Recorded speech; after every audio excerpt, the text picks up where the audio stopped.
pag-usapan natin itong matinding sinabi nitong si Claire Castro na nakakalap lang siya ng mga impormasyon na hindi siya sigurado na yun pala ay fake news. Ayan katuloy, Claire.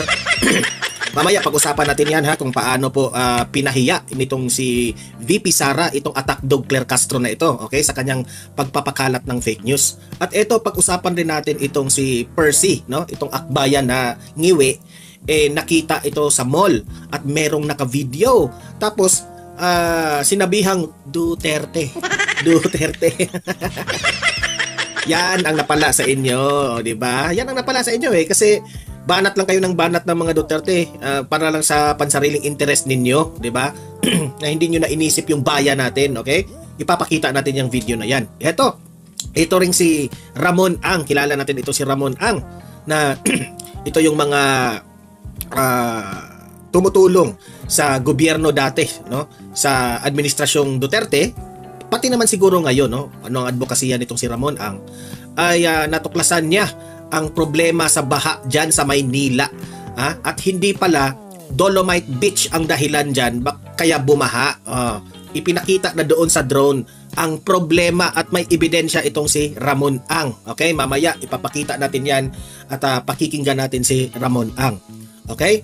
At heto, pakikinggan natin ang at last, no, nagpakita na itong si Vice President Inday Sara Duterte at ipapakita natin ang kanyang full interview na sinagot niya ang mga issues patungkol po sa politika. Okay? At ito pong defense team ni Vice President Inday Sara Duterte ay nagsalita na rin sa resulta ng pag-archive ng impeachment trial dyan sa Senado. At nagko-comment na rin sila patungkol sa pagbasura ng Supreme Court itong impeachment trial ni VP Sara. Okay?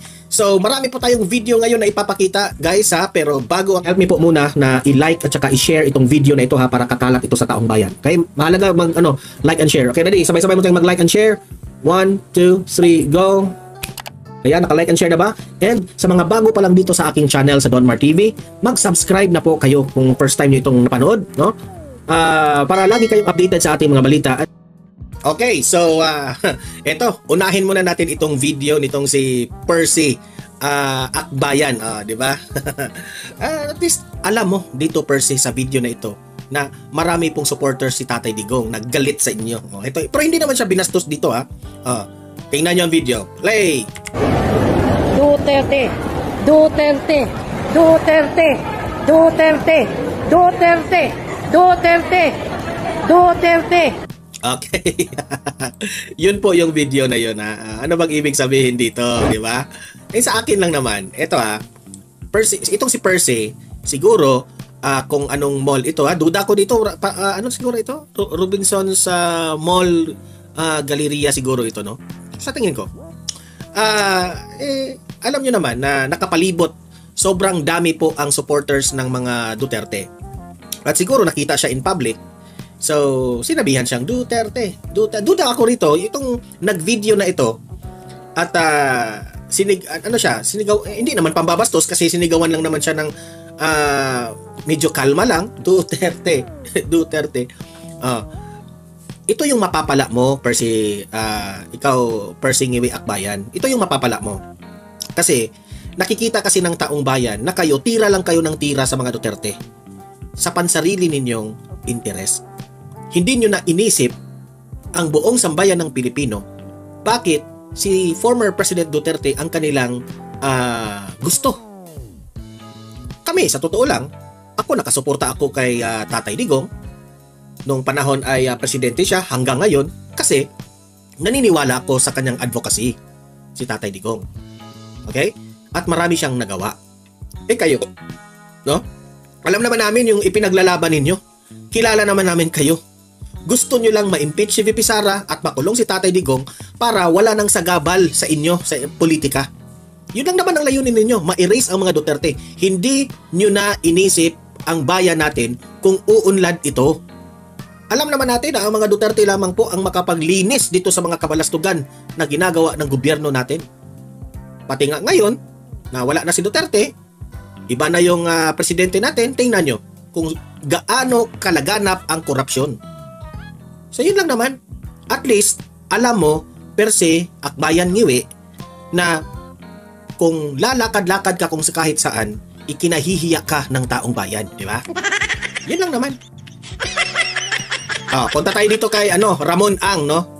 Dito inexplain kasi marami namang nagsasabi na especially itong mga bobo na mga politicians, especially dyan sa Kongreso, sa House of Representatives, ang binibintangan nila ngayon ay yung Dolomite Beach raw ang dahilan kaya bumaha.